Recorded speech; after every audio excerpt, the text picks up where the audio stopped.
साथियों नमस्ते, मैं कृष्णा पुष्करना। स्वागत है आपके अपने YouTube channel victory of wisdom में। तो कहते हैं मेहनत इतनी खामोशी से करो कि सफलता आपकी शोर मचाते। तो आइए सफलता को शोर मचाने के लिए अपन कल पढ़ रहे थे वर्ण विचार। तो वर्णों के बारे में सबसे पहले वर्ण क्या चीज होती है। भाषा की सबसे छोटी इकाई क्या कहलाती है? वर्ण। भाषा की सबसे छोटी इकाई, अगर क्वेश्चन आ जाए कि भाषा की सबसे छोटी इकाई क्या कहलाती है, तो वर्ण कहलाती है। वर्णों से मिलके किसका निर्माण होता है? शब्द।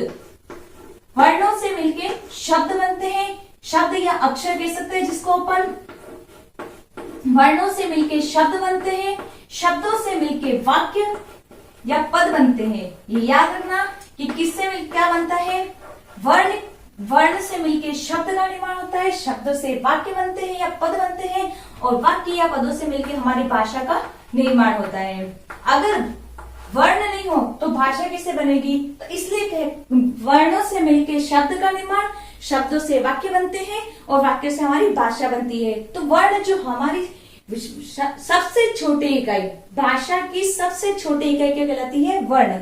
अगर आपको पूछ ले कि भाषा की सबसे छोटी मौखिक इकाई पूछ ले, क्योंकि मौखिक में अपन बोलते हैं, तो आपको थोड़ा सा अनुमान तो लग गया होगा मौखिक इकाई क्या होती है। अगर मैं बोल रही हूँ, आप तक मेरी क्या पहुंच रही है? ध्वनि पहुंच रही है। तो क्या होता है? मौखिक इकाई क्या होती है? ध्वनि। तो याद रखना दोस्तों, भाषा की अगर सबसे छोटी इकाई पूछ ले तो होती है वर्ण, और अगर मौखिक सबसे छोटी मौखिक इकाई पूछ ले होती तो ध्वनि। अब मुझे कोई बताओ कि जिसे किसी ने पूछा कि अर्थ के आधार पर अगर सबसे छोटी इकाई पूछे, तो जैसे मैं कल बताया था मैंने वर्ड कमल। कल मैंने आपको एग्जांपल दिया था कमल। अगर ओनली क वर्ड की बात करते हैं तो ये क्या हो गया? वर्ण। और एक वर्ण का कोई सार्थक अर्थ नहीं निकलता है। अगर पूरे की बात करते हैं, कमल की बात करते हैं, तो ये क्या हो गया? कमल एक शब्द हो गया और इसका एक सार्थक अर्थ भी निकल रहा है। अगर क्वेश्चन आ जाए अर्थ के आधार पर सबसे छोटी इकाई कौन सी होती है, अर्थ के आधार पर अगर सबसे छोटी इकाई पूछ ले, किसके आधार पर? अर्थ के आधार पर। अर्थ के आधार पर सबसे छोटी इकाई पूछ ले। लिखो, आप आराम से समझते जाओ। अगर नहीं समझ में आ रहा है तो कमेंट बॉक्स में बताना। अर्थ के आधार पर सबसे छोटी इकाई पूछ ले तो क्या होती है? शब्द। क्योंकि एक वर्ण का कोई अर्थ नहीं होता है, तो सबसे छोटी इकाई क्या होती है? शब्द। तो साथियों, वर्ण है, वर्ण भाषा की सबसे छोटी इकाई है। वर्णों से मिलकर शब्द या अक्षर बनते हैं, शब्द या अक्षर से वाक्य और पद बनते हैं, वाक्य और पद मिलकर के हमारी भाषा का निर्माण होता है।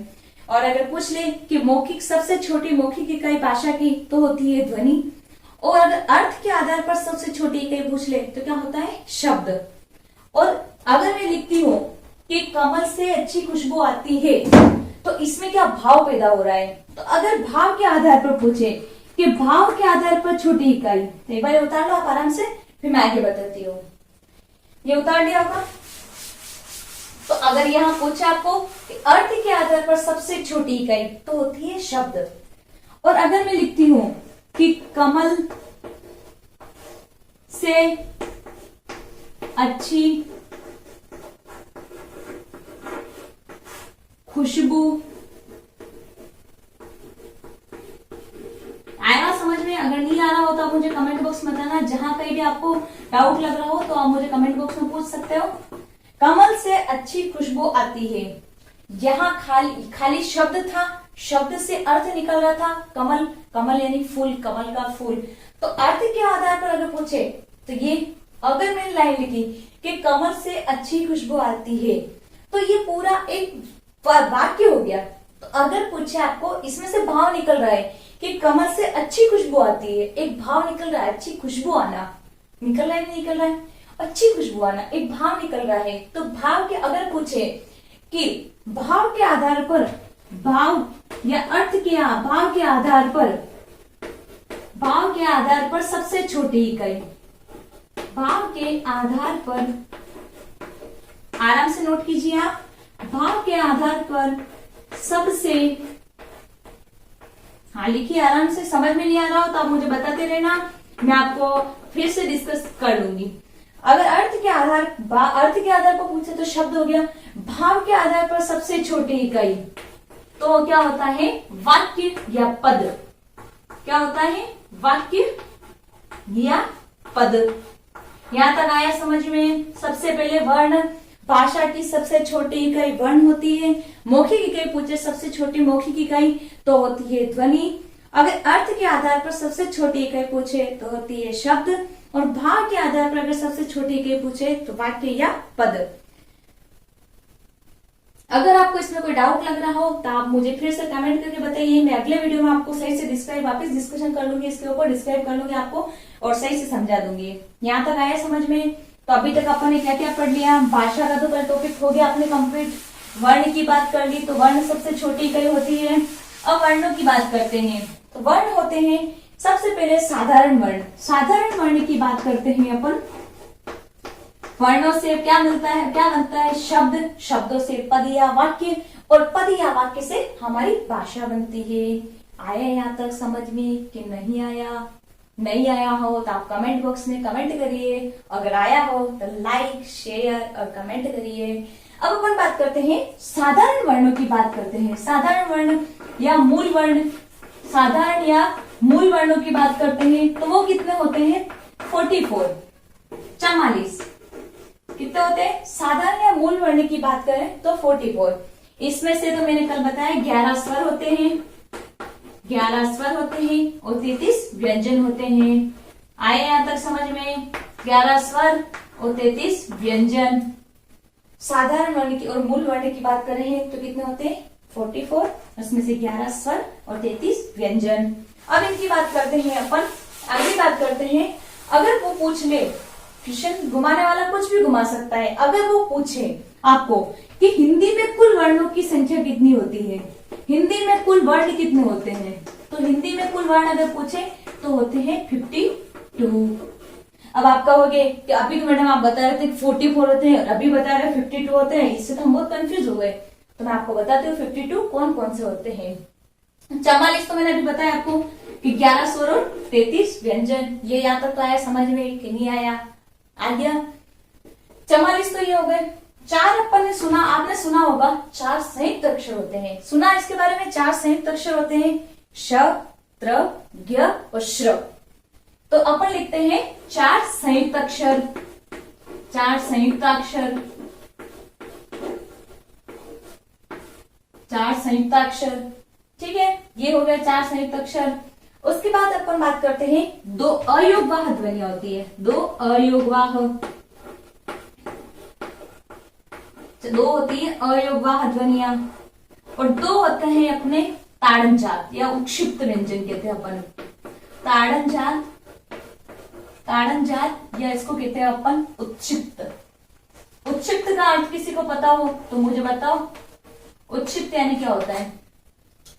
तो यहां तक समझ में आया। अगर कुल वर्णों की, हिंदी में कुल वर्णों की संख्या पूछे तो होती है 52, जिसमें से 44 तो होते हैं अपने स्वर और व्यंजन, 4 होते हैं संयुक्त अक्षर, 2 अयोगवाह ध्वनियां और 2 ताड़नजात या उक्षिप्त।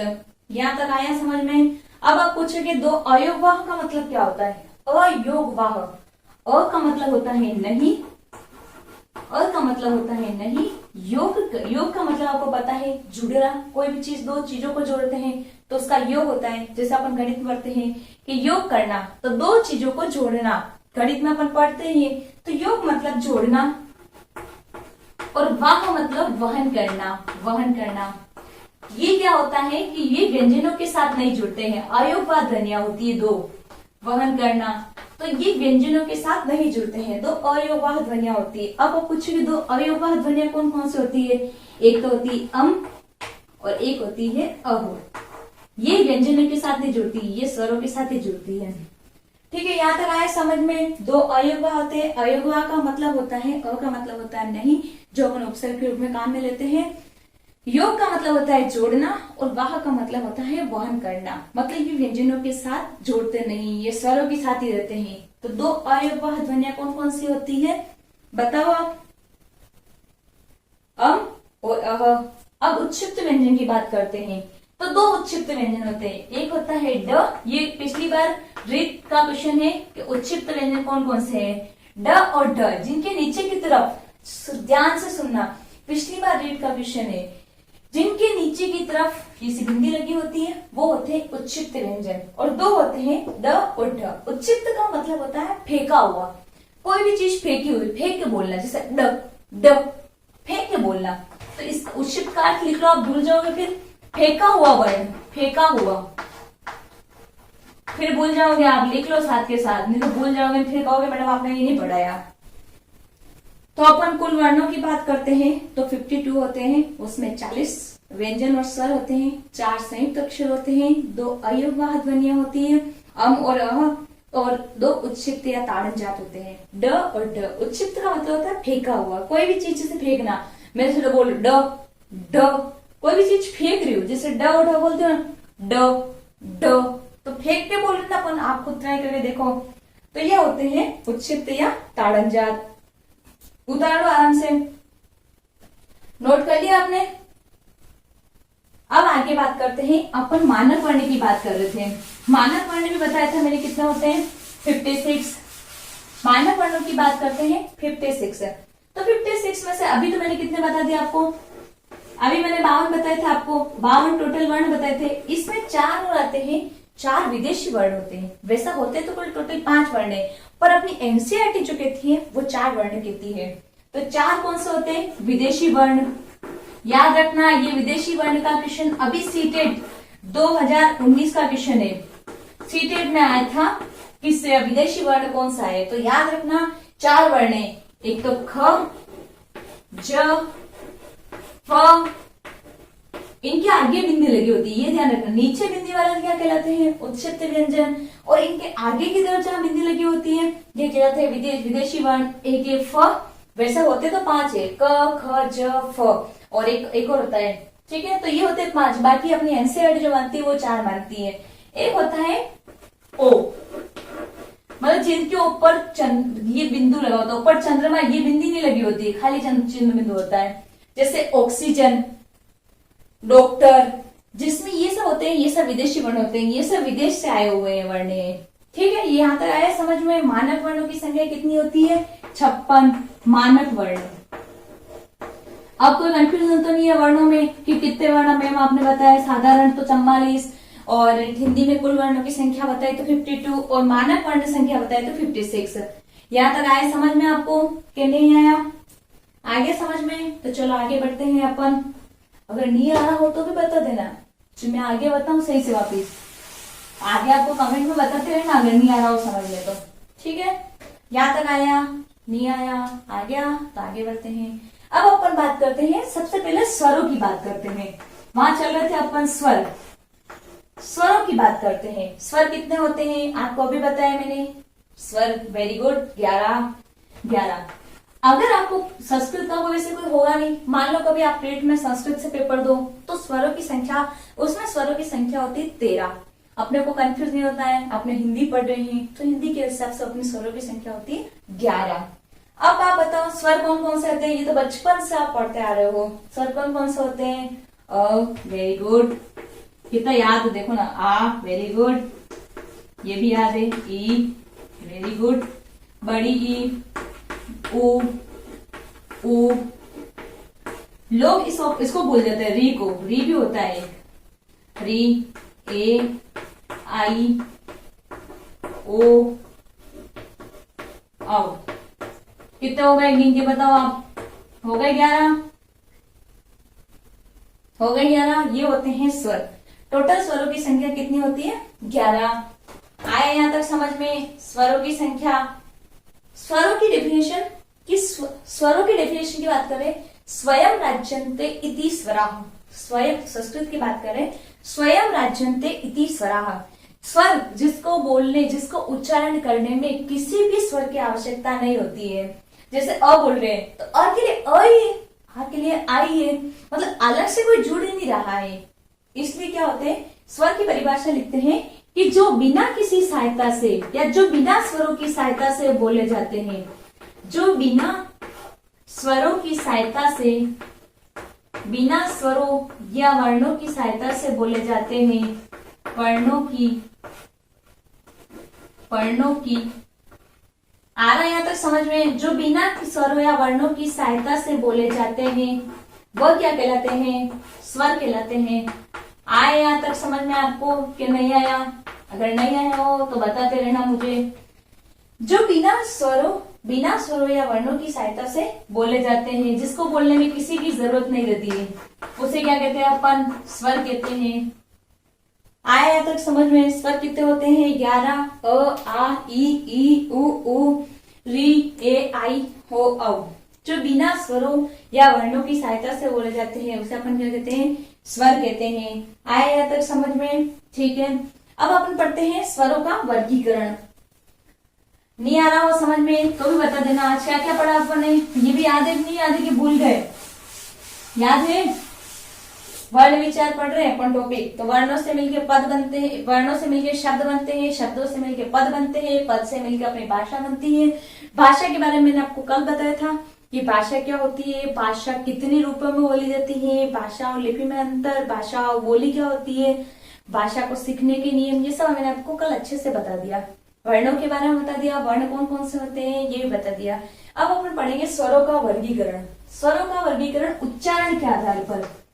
क्या पढ़ रहे हैं अपन? स्वर। याद रखना, ऐसा नहीं व्यंजन में उच्चारण के आधार पर कर दो आप। स्वर पढ़ रहे हैं, उच्चारण के आधार पर वर्गीकरण। उच्चारण के आधार पर वर्गीकरण। उच्चारण के आधार पर स्वर कितने प्रकार के होते हैं? किसी को पता हो तो आप मुझे बताओ। पता है आपको किसी को? नहीं पता तो पढ़ो, पढ़ते रहो, पढ़ते रहो, पढ़ते रहो। ऐसा नहीं पढ़ना है, पढ़ना सब जब तक जिएंगे तब तक पढ़ना है हमको। तो आगे स्वरों की बात करते हैं। उच्चारण के आधार पर स्वरों का वर्गीकरण। उच्चारण के आधार पर स्वर 3 प्रकार के होते हैं। कोई बताओ, किसी को पता हो तो कौन कौन से होते हैं? नहीं पता? ऐसे क्या करते हो? कभी तो बता दिया करो। ठीक है, फर्स्ट बात करते हैं अपन ऋस्व स्वर। कौन से होते हैं? ऋस्व, जिसको अपन कहते हैं एक मात्रिक, जिसमें एक मात्रा होती है। लिखते रहो, आराम से लिखते रहो, मैं जल्दी नहीं करनी। एक मात्रिक। ह्रस्व को छोटा होता है तो इसको छोटा भी कहते हैं अपन, छोटा या लघु। ठीक है। स्वर के उच्चारण के आधार पर स्वरों का वर्गीकरण देखते हैं अपन। तो 3 प्रकार का होता है। फर्स्ट होता है ऋस्व, एक मात्रिक, छोटा और लघु। ये होता है पहला। दूसरी बात करते हैं अपन दीर्घ।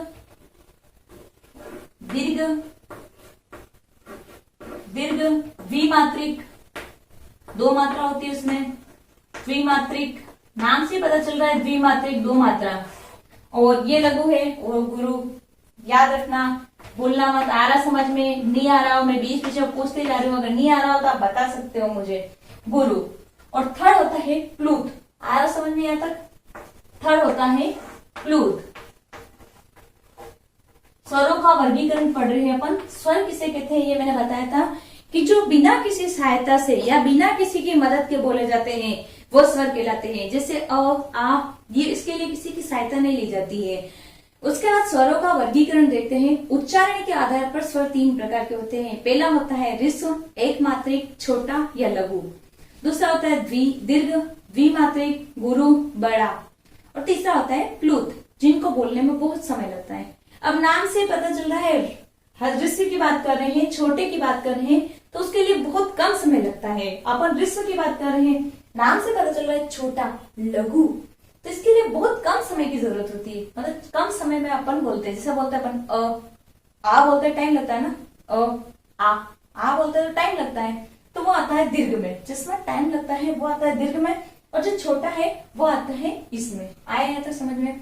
कम समय में जो बोला जाता है वो होता है छोटा, एक मात्रिक जिसमें एक मात्रा होती है, द्विमात्रिक में 2 मात्रा होती है, और प्लूत जिसको बोलने में बहुत समय लगता है। तो अपन बात करते हैं ऋस्व स्वर कौन कौन से हैं। एक तो बोलते हैं अ, एक होता है ई, एक होता है उ, एक होता है री।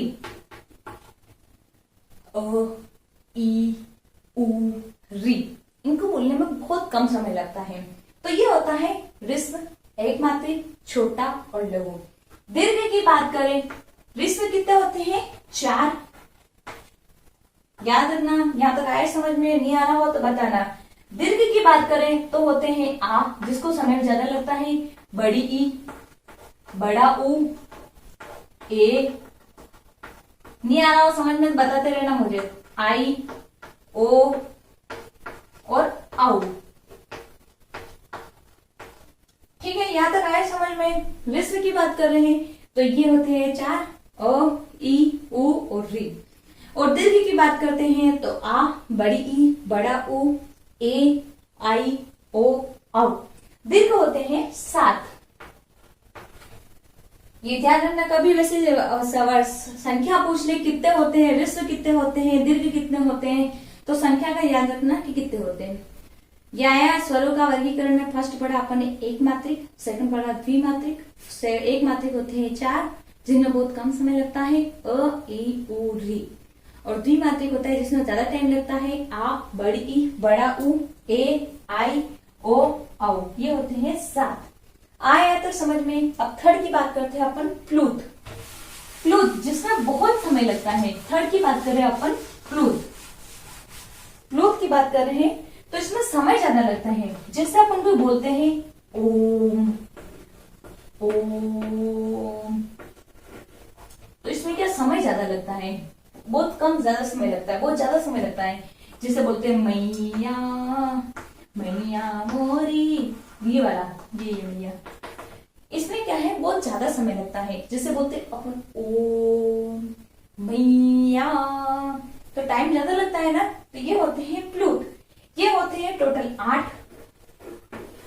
7 तो होते अपन अभी बताए थे दीर्घ, प्लस एक अ और जुड़ जाता है इसमें, क्योंकि अ देखो ये, तो अपन ने अभी पढ़ लिया स्वरों का वर्गीकरण, पढ़ लिया ह्रस्व, दीर्घ और प्लूत। जिससे की बात की तो वो 4 होते हैं, अ, ई, उ और री। दूसरी बात की थी अपन ने दीर्घ या द्विमात्रिक जिसमें 2 मात्रा होती है, आ, बड़ी ई, बड़ा उ, ए, आई, ओ, औ। प्लूत की बात करी, प्लूत में बहुत लंबा समय लगता है, बहुत ज्यादा टाइम लगता है। तो इसमें होता है एक तो ओम, एक होता है मैया। जैसे ये वर्ड होते हैं लंबे लंबे खींचने वाले हैं, वो होते हैं प्लूत में। इसमें टोटल वर्ड होते हैं 8। 7 तो जो दीर्घ में अपन ने पढ़े थे वो, और एक अ और होता है वो जुड़ा हुआ होता है। ये हो गई अपनी स्वरों की बात। अपन बात करते हैं अब व्यंजन की। तो आप बताओ कोई व्यंजन के बारे में, व्यंजन किसे कहते हैं। स्वरों के बारे में बताया मैंने अभी कि स्वर जो बिना किसी सहायता से बोले जाते हैं उसे क्या कहते हैं, स्वर। अब अपन व्यंजन की बात करते हैं। दूसरी बात किसकी करते हैं, व्यंजन की। आ रहा समझ में? अगर नहीं आ रहा हो तो आप मुझे कमेंट बॉक्स में बताओ, आ रहा हो तो इस वीडियो को लाइक, कमेंट और शेयर करिए। अब बात करते हैं व्यंजनों की। व्यंजन जिसको बोलने के लिए स्वरों की, बिना स्वरों की सहायता से नहीं बोले जाते हैं। स्वरों की सहायता से बोले जाने वाले वर्ण या वर्ण क्या कहलाते हैं, व्यंजन। आए यहाँ तक समझ में? स्वरों की सहायता से बोले जाते हैं। स्वरों की लिखो, आप आराम से नोट करो। अगर आपको समझ में आ रहा हो तो लिखते जाओ जल्दी जल्दी। स्वरों की सहायता से बोले जाते हैं। स्वरों की सहायता से बोले जाने वाले वर्ण क्या कहलाते हैं, व्यंजन कहलाते हैं। आए यहाँ तक समझ में? जो बिना, जिसके लिए किसी की जरूरत नहीं होती वो वर्ण क्या कहलाते हैं, स्वर कहलाते हैं। और जिसके लिए जरूरत होती है उसको क्या कहते हैं, व्यंजन। स्वरों की सहायता से, जैसे एग्जांपल के तौर पे बताऊं मैं, क की क अ भी छुपा है ना, तो स्वर छुपे हुए हैं ना, तो स्वरों की सहायता से बोले जा रहे हैं वो क्या होते हैं, व्यंजन। आए अब तक समझ में? यहाँ स्वरों की सहायता से बोले जाने वाले वर्ण क्या कहलाते हैं, व्यंजन। अब व्यंजन देखते हैं अपन। अभी बताया था मैंने व्यंजन कितने होते हैं, बताओ आप व्यंजन कितना होता है, अभी तो बताया मैंने। ऐसा मत किया करो, पढ़ो पढ़ो पढ़ो पढ़ो, लिखो, विद्वान बनो। व्यंजन की बात करते हैं तो होते हैं 33। 33 में कौन कौन से होते हैं? अब बारकड़ी आती है नहीं आती है आपको? आती है तो बोलो। क वर्ग पहला आता है अपना, क वर्ग, क, च वर्ग, क, च, ट, त और प। आगे बारकड़ी आप लिख दोगे कि मैं लिखूं? ये भूल गए, छोटी कक्षा में पढ़ी तो बारकड़ी आती नहीं है। अब आती है तो लिख दो, नहीं आती है तो लिखो मेरे साथ। क वर्ग, च वर्ग, ट वर्ग, त वर्ग और प वर्ग। एक वर्ग में कितने वर्ण होते हैं? 5। आया समझ में? 33 की बात करें, ये 33 व्यंजन कौन कौन से होते हैं? पहला आता है क वर्ग, च वर्ग, ट वर्ग, त वर्ग और प वर्ग। क में आते हैं क, ख, ग, बड़ा ग। तो साथियों अपन बात कर रहे थे क वर्ग, च वर्ग, ट वर्ग, त वर्ग और प वर्ग। क वर्ग में बात करते हैं अपन क, ख, ग, घ, अंग, च, छ, ज, य, ट, ठ, ड, ण, त, थ, द, न, प, फ, ब, भ, म। व्यंजनों की बात कर रहे थे अपन, तो इसमें ये पांचों वर्ग आते हैं। इन पांचों वर्गों को कहते हैं अपन स्पर्श व्यंजन, जो स्पर्श करके बोले जाते हैं। तो इनको अपन क्या कहते हैं? स्पर्शी व्यंजन। कभी इसके एग्जामिनर ये भी पूछ ले स्पर्शी व्यंजनों की संख्या कितनी होती है? 5, 5, 10, 15, 20 और 25। स्पर्शी व्यंजनों की संख्या कितनी होती है?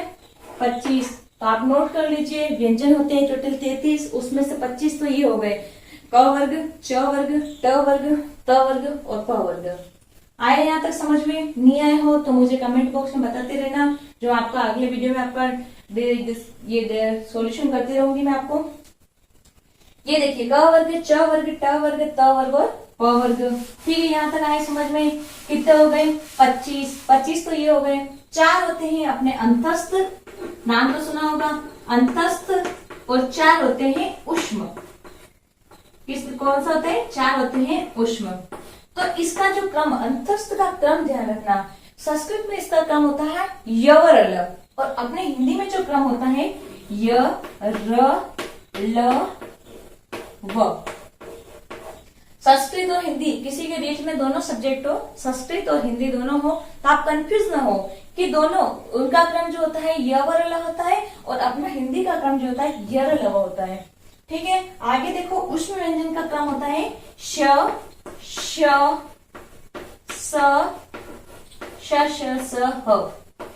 ठीक है, ये याद आ गया, ये याद हो गया। 33 व्यंजन अपने यहाँ कंप्लीट होते हैं। 33 में अपन ने पढ़ा था 25 तो होते हैं वो स्पर्श व्यंजन, 4 होते हैं अंतस्थ, 4 होते हैं उष्म। यहाँ तक आया समझ में? नहीं आया हो तो मुझे बताते रहना। अपन ने पढ़ा व्यंजन होते हैं। व्यंजन, सबसे पहले व्यंजन किसे कहते हैं? जो बिना स्वरों की सहायता से नहीं बोले जाते हैं, उनके लिए स्वरों की मदद चाहिए होती है, उसको अपन क्या कहते हैं? व्यंजन कहते हैं। व्यंजन कुल कितने होते हैं? 33। 25 तो होते हैं स्पर्श व्यंजन, 4 होते हैं अंतस्थ, 4 होते हैं उष्म। आप नोट कर लीजिए आराम से। आए यहाँ तक समझ में? अब अपन बात करते हैं 4 संयुक्त अक्षर होते हैं। जो मैंने आपको कुल वर्ण बताया था उसमें संयुक्त अक्षर बताए थे। 4 संयुक्त अक्षर होते हैं। कौन कौन से? एक तो होता है क्ष, एक होता है त्र, एक होता है ज्ञ, एक होता है श्र। कौन क्या होते हैं ये? संयुक्ताक्षर। कितने होते हैं? 4। कितने होते हैं? 4 संयुक्त अक्षर होते हैं, 4। ये कभी पूछ ले कि जैसे श किस किस से मिलकर बना होता है, तो आप मुझे बताओ, कोई बता सकता है? श की बात करते हैं नाम से, क्ष, क्ष। तो पहले क की ध्वनि आ रही है, आप खुद बोल के देखो, क्ष। तो पहले क की ध्वनि आ रही है, फिर श की ध्वनि आ रही है, और फिर लास्ट क्ष, अ की ध्वनि आ रही है। तो ये श जो मिलकर बनता है, ये बनता है क और श, और लास्ट ध्वनि किसकी निकल रही है? अ की। आप खुद ट्राई करके देखो, रटने की जरूरत नहीं है, हर चीज रटना वो नहीं होता। आप हर चीज रटो मत, समझ के देखो। जो समझ के पढ़ेगा वो जल्दी नया पार होगा। अगली बात करते हैं त्र, त्र, अ की ध्वनि निकल रही, त्र, र की ध्वनि निकल रही है। तो आप रटो मत, समझो इसको, त, र और अ। आए यहाँ तक समझ में? अब बात करते हैं अपन ज्य, ज्य, ज्ञ, ज्य। तो यहाँ सबसे पहले वाला है ज, य, और अ की ध्वनि तो निकल ही रही है। अब इस श्र की बात करते हैं, श्र, श्र, श्र। तो श की ध्वनि पहले निकल रही, फिर र की ध्वनि निकल रही है, और लास्ट अ निकल रहा है। अ तो सब में निकल ही रहा है। तो आप देखिए श, र और अ। संयुक्त अक्षर की बात करते हैं तो एक होता है क्ष, एक त्र, एक ज्ञ और एक श्र। तो श जो बनता है सबसे पहले वो मिलके क और श और अ से मिलके बनता है त्र। नाम से पता चल रहा है त, र और अ से मिलके बनता है। और ज्ञ की बात करते हैं तो ज और य और अ से मिलके बनता है। और श्र, एक और श्र, श, र और अ से मिलके बनता है। तो ये संयुक्त अक्षर कभी पूछ ले कि ये किस किस से मिलके बने होते हैं, तो आप एक बार नोट कर लीजिए, समझ में आ रहा हो तो बता दीजिए। ये होते हैं संयुक्त अक्षर। अब अपन व्यंजनों के आगे वर्गीकरण के बारे में पढ़ेंगे कि व्यंजनों का वर्गीकरण किस किस आधार पर किया गया है। तो सबसे पहले अपन व्यंजनों के वर्गीकरण में फर्स्ट पढ़ेंगे श्वास वायु के आधार पर। अपनी जो श्वास वायु बाहर निकलती है उस श्वास वायु के आधार पर अपन वर्गीकरण पढ़ेंगे। क्या पढ़ रहे हैं अपन? व्यंजनों का वर्गीकरण श्वास वायु के आधार पर। किसके आधार पर पढ़ रहे हैं? फर्स्ट अपन श्वास वायु के आधार पर वर्गीकरण पढ़ रहे हैं व्यंजनों का। तो आप नोट करिए कि श्वास वायु के आधार पर व्यंजन का वर्गीकरण। तो ये दो प्रकार से होता है। फर्स्ट होता है अल्प प्राण और दूसरा होता है महाप्राण। अल्प प्राण और महाप्राण। आ रहा है यहां तक समझ में? श्वास वायु के आधार पर अगर अपन इसका वर्गीकरण देखें तो फर्स्ट होता है अल्प प्राण और महाप्राण। अल्प यानी क्या होता है? कम। अल्प यानी क्या होता है? कम। और महा यानी ज्यादा, या अल्प यानी होता है कम और महा श्वास। अपन जो श्वास लेते हैं जैसे श्वास के आधार पर कम और ज्यादा के आधार पर अल्प और महाप्राण। अल्प होता है आधा। अपने जो कितने वर्ण होते हैं, एक वर्ग में कितने वर्ण होते हैं? 5। 5 के आधा करेंगे कितने होते हैं? ढाई तो अपन होते नहीं, अपन 3 गिनते हैं। तो अल्प प्राण में पहला, किसी भी वर्ग का पहला, तीसरा, पांचवा वर्ण आता है। किसी भी वर्ग का, वर्ग मैंने भी बताए थे आपको 5 वर्ग होते हैं। किसी भी वर्ग का पहला, तीसरा और पांचवा वर्ण कौन कौन सा? पहला, ये दिख रहा है आपको? पहला, तीसरा और पांचवा वर्ण क्या होता है? अल्प। अल्प यानी होता है आधा। अल्प यानी अपन आधा गिनते हैं। तो किसी भी वर्ण होते हैं 5 वर्ण, 5 का आधा होता है ढाई, अपन 3 गिनेंगे। तो पहला, तीसरा और पांचवा। और दूसरा और चौथा होता है महाप्राण। दूसरा और चौथा वर्ण क्या होता है? महाप्राण। आए यहां तक समझ में? अल्प प्राण और महाप्राण। अल्प प्राण में पहला, तीसरा और पांचवा, यह कंफ्यूज मत होना, पहला लिख रखा है, पहला, तीसरा और पांचवा, ये ध्यान रखना। और पहला, तीसरा, पांचवा। और महाप्राण की बात करते हैं अपन तो दूसरा और चौथा वर्ण।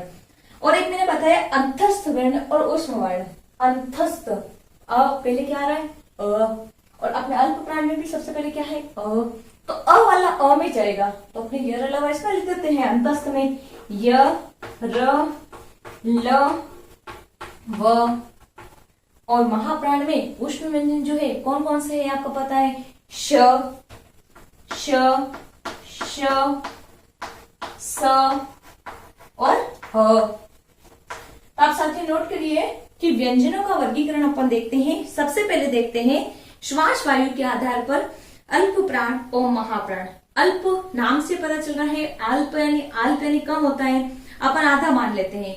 आधा तो कोई भी वर्ण, जैसे एक वर्ग में 5 शब्द होते हैं, 5 वर्ण होते हैं, 5 का आधा होता है ढाई, तो अपन 3 मान लेते हैं। तो पहला, तीसरा और पांचवा वर्ण अल्प प्राण। और अ से अंतस्थ और अल्प प्राण। अंतस्थ वाले किसमें जाएंगे? अल्प प्राण में। तो य र ल व। और महाप्राण की बात करते हैं तो दूसरा और चौथा, इसमें होता है झाले जो ऊष्म वर्ण जो भी है ना, श, श, स, ह, ये आते हैं महाप्राण में। फर्स्ट अपन ने पढ़ा श्वास वायु के आधार पर। सेकंड पढ़ेंगे अपन कंपन के आधार पर। जो वक्त अपन बोलते हैं और कंपन होता है उसके आधार पर पढ़ेंगे। सेकंड कौन सा पढ़ेंगे? कंपन के आधार पर। दूसरी बात करते हैं अपन व्यंजनों की, तो कंपन के आधार पर। फर्स्ट पढ़ा था अपन ने श्वास वायु के आधार पर। सेकंड बात करते हैं कंपन के आधार पर। कंपन के आधार पर भी 2 प्रकार का होता है। कंपन के आधार पर, कंपनी के आधार पर बात करते हैं, ये भी दो प्रकार का होता है। एक तो होता है अघोष और एक होता है घोष। फर्स्ट होता है अघोष। आप नोट करते रहिए, समझ में नहीं आ रहा हो तो बता दीजिए। अघोष। दूसरा होता है सघोष। सघोष को घोष भी कह सकते हैं अपन। बहुत सारे बच्चे ये कंफ्यूज हो जाते हैं कि मैम सघोष और घोष में क्या फर्क होता है। घोष को ही सघोष कहते हैं, एक ही बात है। समझ में आया। पहला पढ़ा था अपन ने श्वास वायु के आधार पर और दूसरा पढ़ रहे अपन कंपनी के आधार पर। कंपनी के आधार पर होते हैं अघोष और सघोष। अब अघोष का मतलब अ से पता चल रहा है। अ मतलब नहीं। अ मतलब क्या होता है, नहीं। ये उपसर्ग होता है, मैंने अभी पहले बताया था अयोगवाह में। अ मतलब नहीं, जिसमें कंपन नहीं होता है वो होता है अघोष, और जिसमें कंपन होता है वो होता है सघोष। नाम से पता चल रहा है आपको अघोष क्या होता है और सघोष क्या होता है। अघोष सघोष समझ में आया। अघोष जिसमें कंपन नहीं होता है। किसी भी वर्ण का पहला और दूसरा वर्ण देख लीजिए, उसमें कंपन नहीं होता है। जैसे अपन बात करते हैं ख ख, फिर ग में जाता है अपने को कंपन, ग ग अंग, ट ठ ट ठ ड ड, कंपन स्टार्ट हो जाता है। तो जिसमें कंपन नहीं होता है, किसी भी वर्ग का पहला और दूसरा वर्ण, अगर पहला दूसरा इसमें आ गया तो उसमें क्या आएगा, तीसरा चौथा पांचवा। Very good. तीसरा चौथा पांचवा। अब इसमें क्या होता है, जो ऊष्मा होते हैं और जो अंतस्थ वर्ण होते हैं, अंतस्थ सारे सघोष में आते हैं और अघोष में है ना, अघोष में श श स।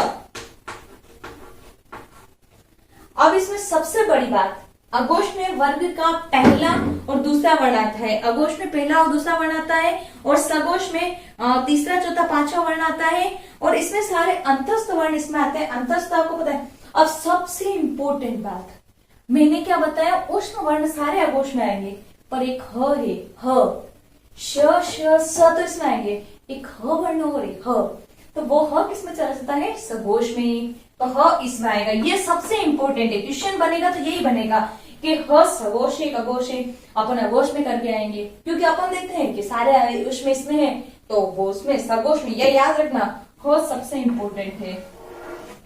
आया समझ में। और एक अंतस्थ, अंतस्थ कौन कौन से हैं आप बताओ मुझे। Very good. अंतस्थ होते हैं यरलव। तो साथियों पहला पढ़ा था अपने श्वास वायु के आधार पर। श्वास वायु के आधार पर दो प्रकार के होते हैं, अल्प प्राण और महाप्राण। अल्प प्राण में अपन ने पढ़ा था पहला, तीसरा और पांचवा वर्ण, और महाप्राण में पढ़ा था दूसरा और चौथा वर्ण। अल्प प्राण में अंतस्थ वर्ण यरलव और महाप्राण में श श स ह। अब दूसरी बात करिए अपन ने कंपनी के आधार पर। कंपनी के आधार पर दो प्रकार के होते हैं, एक तो अघोष और एक सघोष। अघोष अ का मतलब होता है नहीं, और सघोष घोष, सघोष को ही घोष कहते हैं, कंफ्यूज नहीं होना आपको। अब अघोष की बात करते हैं तो वर्ग का पहला और दूसरा वर्ण, और जो ऊष्म वर्ण जो होते हैं श श स, ह इसमें नहीं आता है, ह का ध्यान रखना, ह सघोष में आता है। ये इंपॉर्टेंट, यहाँ से यही क्वेश्चन बन सकता है, क्योंकि ये बहुत कंफ्यूजन वाला सवाल होता है, तो क्वेश्चन यही बनेगा। तो आप ध्यान रखना, ह वर्ण जो होता है वो सघोष में होता है, बाकी सारे ऊष्म वर्ण इसमें होते हैं। यहाँ तक आया साथियों समझ में।